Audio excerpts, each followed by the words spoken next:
Bon, donc on va rentrer un petit peu dans le sujet. Ce que je vous propose, donc la matinée, je vais essayer de prendre une demi-heure à peu près pour vous faire un rendu de ce qui s'est passé dans l'année. Je pense que c'est normal que on ait à expliquer un petit peu le bilan de l'année. Après, on passera à des communications scientifiques. Et puis, je voudrais bien qu'on finisse les communications scientifiques en disant un petit peu les projets à venir, qu'il y ait la possibilité de s'exprimer pendant quelques minutes par projet pour qu'on donne aussi une perspective. Et puis la deuxième partie de la matinée va être dédiée à la présentation des associations de malades, puisque l'année dernière, la journée des mardis, on avait présenté tous les centres de compétences ou de référence, mais que les associations n'avaient pas eu de temps de parole parce qu'il fallait déjà commencer à organiser un petit peu les choses au niveau des centres.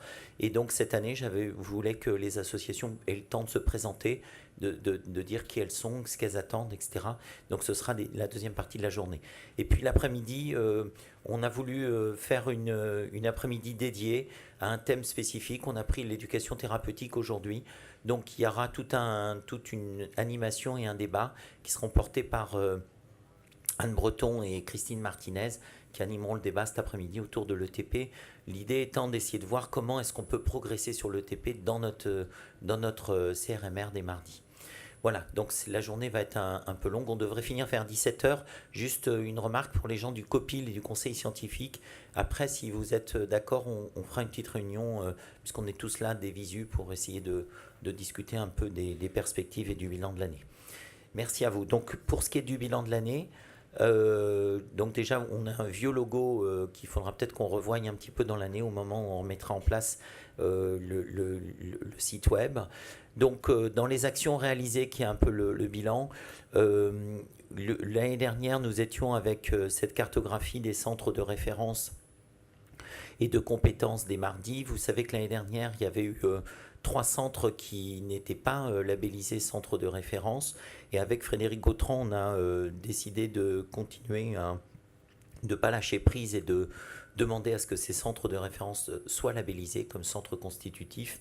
Et effectivement, on a obtenu gain de cause et il y a eu une labellisation qui est survenue en fin de l'année, si je ne dis pas de bêtises, et qui fait que nous sommes bien comme on l'avait proposé initialement dans la refondation des mardis, avec des centres donc à Lille, Lyon, Marseille, Toulouse, Rennes et puis 3 centres à Paris. Donc la configuration est réelle. Il faut savoir que quand même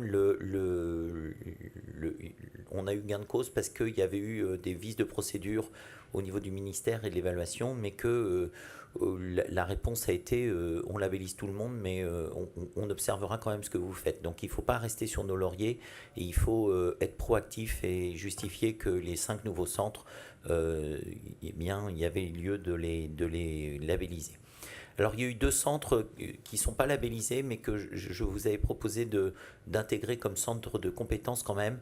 En fait, dans les dom-tom, on avait peu de représentants. Il y a Anne Turquet qui est ici aujourd'hui, qui était notre représentante à la Réunion, traditionnellement et depuis assez longtemps, avec beaucoup d'actions sur place. Mais on n'avait personne, en particulier en Guadeloupe, Martinique, Guyane. Et donc j'ai demandé à Régine Maximilien-François, qui est une pédiatre à Pointe-à-Pitre, si elle voulait bien devenir notre correspondant dans les Antilles, et elle est OK. Je ne pense pas que dans les Antilles, on puisse avoir d'autres personnes dédiées, puisque je n'ai pas identifié de gastropédiatre. Mais si vous connaissez ou s'il y a quelqu'un qui, dans les années à venir, se forme, eh bien, on pourrait éventuellement avoir aussi quelqu'un, par exemple, à Martinique. À Tahiti, il y a Marianne Bénard, qui est une ancienne d'ici, avec qui j'ai fait mon clinica, qui a accepté d'être la représentante de la gastropédiatrie, puisque c'est elle qui, effectivement, est la représentante sur place. Donc, on a 2 nouveaux centres qui ne sont pas labellisés, puisqu'il aurait fallu repasser devant le ministère, mais que je vous propose de considérer comme tels, et qui sont nos correspondants dans les territoires où il fait un peu meilleur qu'ici. Donc, bon, je pense pas qu'il y ait sauf s'il y a des gens qui sont contre. Sinon, donc, du coup, je les ai mis dans la mailing list au même titre que les autres centres de compétences. Et puis, on demandera la labellisation à la prochaine révision des mardis. Alors, j'ai pas été chercher quelqu'un à Saint-Pierre-et-Miquelon et dans d'autres tomes ou en Nouvelle-Calédonie ou en Nouvelle, oui, mais ça peut se discuter. Donc la cartographie des CRMR a bougé avec ces deux nouveaux centres. Donc les associations de malades, vous savez, on est associé à 6 associations qui sont représentées ici, qui vont se présenter tout à l'heure et qui sont là aussi des associations reconnues et qui font partie aussi de la mailing list des mardis au même titre que n'importe quel centre de référence. On a aussi inclus 2 représentants des associations de malades dans le COPIL, c'est Manon et Alison, et qui sont donc vraiment, on attend à ce que les associations de malades soient des partenaires complètement comme les autres personnes. Dans l'année, ce qui a été marqué, c'est ce que j'ai appelé la crise des oligo-éléments. Il y avait eu un problème avec des ruptures de fabrication attendues de certains oligo-éléments pour la nutrition parentérale, en particulier pour la parentérale à domicile. Et on avait, grâce à l'effort de tout le monde, pu faire revenir le laboratoire à Guétan sur des décisions d'arrêt de fabrication. La crise sera quand même à suivre, comme toute crise, puisqu'il y a toujours des retombées. Mais on espère quand même qu'à terme, on n'ait pas trop de problèmes pour continuer à fabriquer des poches de nutrition parentérale pour les enfants au domicile. Mais c'est un dossier qu'il faudra continuer à suivre. Les groupes de travail, on le verra, ont été un peu moins actifs que ce qu'on voulait. Par contre, au conseil scientifique, on a quand même un peu avancé sur certains sujets. Et en fait, l'idée globale de cette année a été essayer de voir comment on pouvait favoriser l'émergence de projets collaboratifs entre les différents centres des mardis, puisqu'on est quand même très nombreux et on est très représentatifs, et que par définition les maladies rares, elles sont rares, et donc si on veut travailler sur le syndrome de Duchemol, eh bien il est mieux de travailler avec ses collègues qui ont chacun un syndrome de Duchemol qu'ils ont vu dans les 20 dernières années, et si on veut reprendre une compilation avec une petite série, ben, c'est une bonne façon de faire. Alors on a voulu attaquer les choses de manière un peu simple, avec des études purement rétrospectives, hors loi Jardé, qui sont juste de reprendre des dossiers, et même ça c'est un peu compliqué en réalité. Et donc on a un peu avancé, l'idée étant que d'ici peu de temps, on soit relativement autonome, et que quand quelqu'un propose de reprendre les syndromes de Duchemol quelque part en France, eh bien les mardis puissent servir de plateforme pour à la fois informer et puis aider à la mise en place de l'étude, aider pour des problèmes réglementaires et des problèmes techniques. Donc les problèmes réglementaires, c'est essentiellement les dépôts réglementaires, pas le comité d'éthique, parce que c'est des comités d'éthique relativement simples, c'est des comités d'éthique locaux, mais surtout l'annonce officielle qu'il y a une étude, et puis le lien avec la CNIL, et puis les aspects plus techniques qui sont par exemple de monter des ICRF sur des plateformes. Donc tout ça est un peu compliqué, et je n'ai pas encore résolu le problème depuis cette année. Je ne désespère pas que ça arrive d'ici l'année prochaine, parce que les choses sont toujours très complexes quand on passe par nos institutions, avec des papiers à n'en plus finir pour des résultats qui sont très médiocres et qui prennent énormément de temps. Donc je pense qu'il faut qu'on essaye d'avancer là-dessus. On en a beaucoup parlé, c'est le cas un peu partout dans tous les centres, donc c'est un sujet qui reste d'actualité. Il n'empêche que cette année, même si on ne vous propose pas une stratégie clé en main quand vous avez une étude à proposer dans le centre des mardis, on vous propose quand même d'avancer un petit peu et on a avancé sur 2 choses. D'abord, de mettre en place une fiche dans laquelle on permettrait d'informer tout le monde de cette étude en cours. Donc la fiche est relativement simple, comme vous pouvez le voir ici. Donc cette fiche, vous allez me dire encore une fiche, ben oui, mais il faut quand même quelque part une petite notice d'information pour la diffuser. Et donc cette fiche doit être envoyée normalement au secrétaire du conseil scientifique, qui est Alain Dabadi, qui valide les choses de manière un peu formelle, et qui est transmise normalement. On s'est engagé à le faire dans les 15 jours pour que l'étude puisse, pour qu'on puisse informer les 36 ou 38 centres des mardis que l'étude est en cours, et ceux qui veulent participer participent. Ceux qui ne veulent pas participer ne participent pas, hein, il n'y a aucune obligation bien entendu, c'est une fiche pour informer et puis inciter les gens à participer s'ils le souhaitent. Alors on aimerait éventuellement avoir un petit suivi quand même pour voir si ce qu'on fait est efficace, pas efficace, si ça progresse au fil des années, donc on reviendra quand même sur les gens qui passent par les mardis pour informer, pour savoir un peu ce qu'est devenu l'étude et comment ça fonctionne. La deuxième chose qu'on a souhaité mettre en place, c'est une charte de publication. La charte de publication est en fait est faite pour que on puisse dire voilà les règles usuelles qu'on vous propose sont celles-là, qui sont des règles assez ordinaires, j'allais dire. La charte est pratiquement copiée-collée de celle du GTED adulte, qui avait beaucoup travaillé sur la charte avec je sais pas combien de versions. Donc du coup, on n'a pas réinventé la poudre. En gros, l'idée, c'est de dire que la personne qui propose l'étude a les premiers derniers auteurs. Les personnes qui incluent des malades dans l'étude sont co-auteurs. Et puis, l'ordre des co-auteurs dépend uniquement du nombre de malades qu'on a inclus dans l'étude. Alors, inclus de manière efficace. Hein. Si vous avez dit j'ai un malade, mais que vous n'avez jamais fourni l'accès au dossier, évidemment, ça aide pas.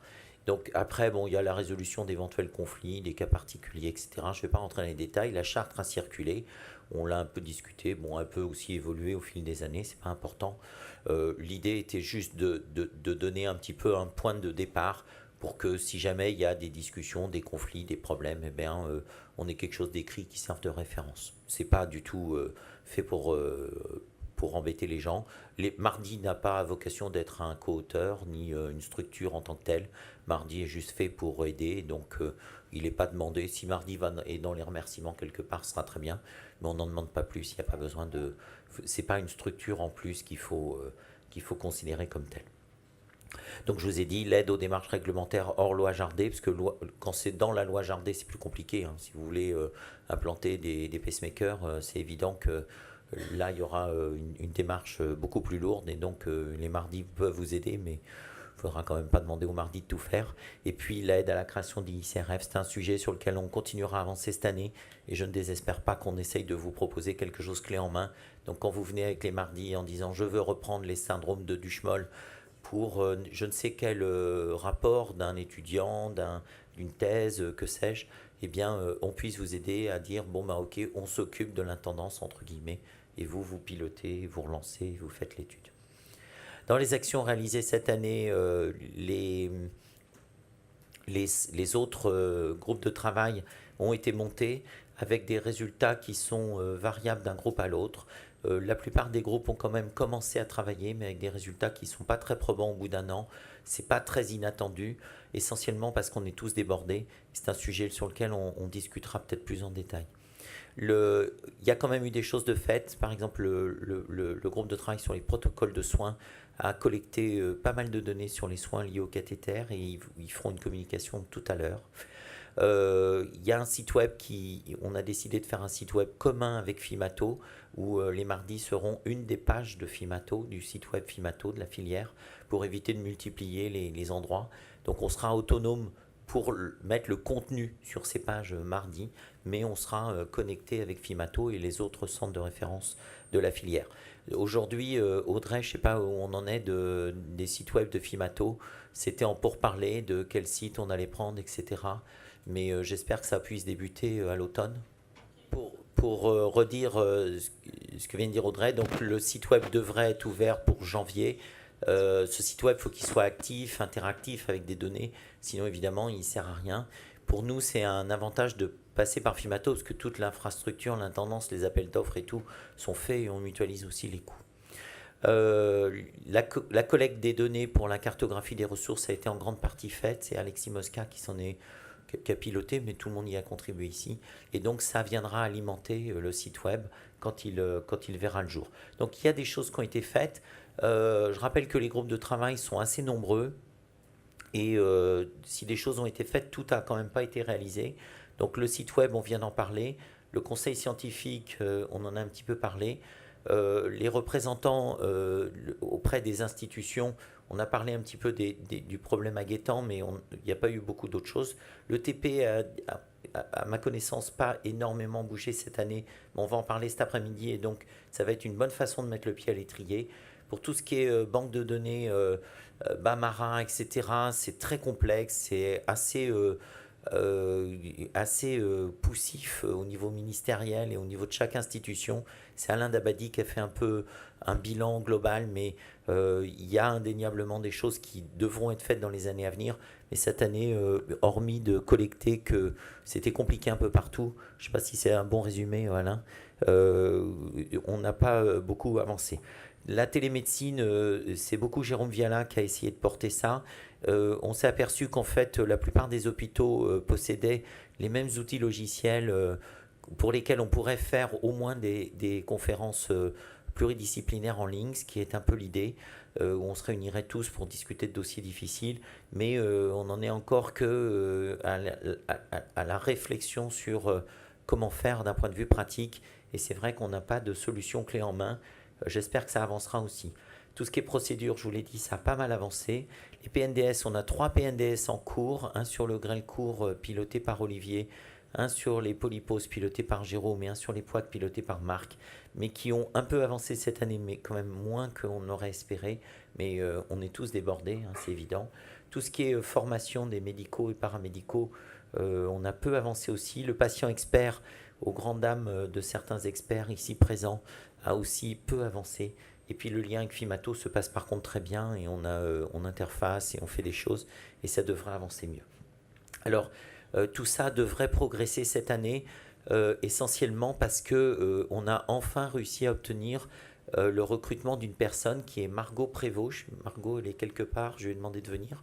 Elle est là. Donc Margot n'est pas encore recrutée, elle débutera sa fonction probablement en septembre, mais on a réussi à débloquer les fonds pour la recruter et elle sera mon assistante pour qu'on puisse coordonner tout ça. Donc mettre en place les groupes de travail, vous aider à la mise en place des réunions téléphoniques, faire les comptes rendus, donc des tâches passionnantes, mais aussi animer le site web, faire le lien. Donc elle sera, je pense, quelqu'un de vraiment clé et c'est vrai que comme on est tous débordés, on a beaucoup de mal à avancer. Alors dans les centres de référence, je sais que tout le monde n'a pas pu débloquer forcément de l'argent, malheureusement, ou ça a été beaucoup focalisé sur les soignants. Et donc, je ne sais pas si on pourra beaucoup avancer, mais indéniablement, on est un peu bloqué par le temps qu'on a tous à mettre dans ces actions, et on en a tous conscience, hein. Donc, si les projets avancent moins vite qu'on l'aimerait, il est clair que ce n'est pas la faute de beaucoup de gens. Alors on a aussi 5 missions à régler dans les 5 ans, donc c'est pas non plus à tout faire dans la première année. Dans ces missions, il y a les livres blancs pour les maladies qu'on n'a pas avancé mais qu'on avait un peu prédit de faire dans la deuxième partie des 5 ans. Il y a la mise en place de e-cohortes de malades. Donc il y a 2 e-cohortes qu'on avait pressenties. Une qui s'appelle Mickey Note, qui est sur les Mickey de l'enfant. Et cette e-cohorte est en train de se mettre en place et on lancera les autorisations éthiques là en septembre. Donc les choses sont vraiment avancent assez vite et je pense qu'on pourra lancer l'étude à partir de janvier. Il y a une deuxième e-cohorte qu'on avait envisagée qui était une e-cohorte sur l'adaptation du grêle-court en fonction des facteurs alimentaires. J'ai démarché l'équipe Nutrinet Santé pour ça, mais qui a donné une réponse négative. Ils ne souhaitent pas qu'on rentrait dans ce type d'études. Et donc, ce que je vous propose, c'est qu'on mette de côté un tout petit peu cette deuxième e-cohorte, qu'on lance les Mickey Note en premier, et avec les outils du Mickey Note qu'on aura développés, qu'on essaye de rebondir sur une cohorte sur les grêles courts. L'idée étant de savoir si comment on mange modifie l'adaptation des grêles courts au long cours. Donc les e-cohortes, je dirais, ça avance assez bien. Le sevrage, c'est un sujet qui est beaucoup porté par Fimato, sur lesquels nous, on vient plutôt en appui plutôt qu'en leader. Ça avance pas mal. Il y a eu, comme vous le savez, plusieurs formations en province et à Paris récemment pour les troubles de l'oralité associés aux assistances nutritionnelles. Il y en a eu une à La Réunion aussi. Et donc, je pense qu'on peut accompagner et que les choses avancent pas mal. La cartographie des centres de ressources, je vous ai dit, on a commencé à collecter les données avec Alexis. Il faudra encore continuer, hein, c'est pas tout fini. Mais on attend le site web pour que ça avance. Et puis la transition, je pense que tout le monde s'en occupe un peu. Il faut maintenant qu'on arrive à harmoniser, qu'il y ait un leader un petit peu qui prenne la main. Et puis les choses avancent avec un exposé qui sera fait tout à l'heure par l'équipe de Beaujon. Alors, bon, je dirais que le bilan de l'année est un peu mi-figue, mi-raisin. On a quand même fait des choses, c'est pas négligeable. Il y a encore des choses à faire, donc pense qu'il va falloir qu'on fixe des priorités. Ça va être un des rôles du COPIL peut-être en fin d'après-midi. Le recrutement prochain de l'assistante, je vous l'ai dit, devrait nous aider. Je pense qu'il faut aussi qu'on fixe dans les groupes de travail des responsables, quitte à ce qu'ils soient tournants, qui prennent l'action que pendant un an, qui passent la main, ou d'un an, 2 ans, que sais-je. Parce qu'aujourd'hui, on manque un tout petit peu de leader dans les groupes de travail. Du coup, quand il n'y a pas quelqu'un qui se sent un peu responsable, ça avance moins vite. Il faut qu'on arrive à avancer sur la communication, en particulier à l'intérieur des centres. Moi, j'ai un interlocuteur par centre, parce que sinon ça devient très compliqué. Mais il faut que l'interlocuteur donne à l'intérieur de son centre l'information, ce qui n'est pas toujours extrêmement bien fait. Et donc peut-être qu'il faut qu'on revoie ça, qu'on en discute. Le site web, il faut qu'on l'ait avant de pouvoir l'utiliser, mais peut-être que ce sera un bon outil. Faire les comptes rendus, mettre les réunions, etc. Éviter de se communiquer tout le temps. Faire des comptes rendus systématiques quand il y a des réunions téléphoniques, etc. Et puis donc, essayer que cette année, on soit un petit peu plus avec une mayonnaise qui prenne un petit peu mieux et qu'on soit un peu plus proactif. Voilà, il y a un peu de l'arsène, je suis désolé. Donc j'espère pas avoir été trop long. Je vous propose qu'on discute si vous voulez. Il y a un micro qui doit pouvoir circuler, c'est Audrey qui l'a. Oui, sur le bilan, moi je voulais juste rajouter le fait que la volonté de travailler en collaboration, tout ce qui était fait par exemple autour d'éventuelles publications communes, je pense qu'il faut le mettre à l'actif quand même dans les choses extrêmement positives quand même de l'année. Merci Noël, c'est gentil.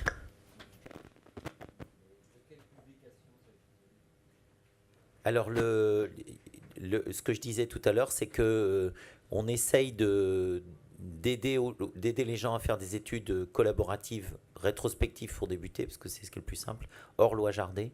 Et donc la mise en place de ces chartes de publication, de ces fiches d'information, et puis si on y arrive dans l'année, d'un pipeline qui aide à la réalisation de tout ce qui est réglementaire et ICRF, eh bien je pense que c'est ce que veut dire Noël, c'est-à-dire qu'on a commencé à initier quand même un peu tout ça. Il n'y a pas aujourd'hui d'études qui soient lancées et qui soient bien sûr en cours de publication. Tout au moins pas à ma connaissance. Ça n'empêche pas de faire des choses hors mardi, hein, bien sûr. Hein. Mardi n'est qu'une aide, hein. On est un outil pour accompagner. Hein. On ne se prétend pas que tout doit passer par là. Hein. Ce n'est pas l'objectif. Non, pas d'autres questions, pas de remarques. Donc ce que je vous propose, c'est que dans le COPIL et le conseil scientifique, on aborde un petit peu plus dans le détail ces points-là en fin de journée, si vous êtes d'accord. Alors, je vais passer la parole.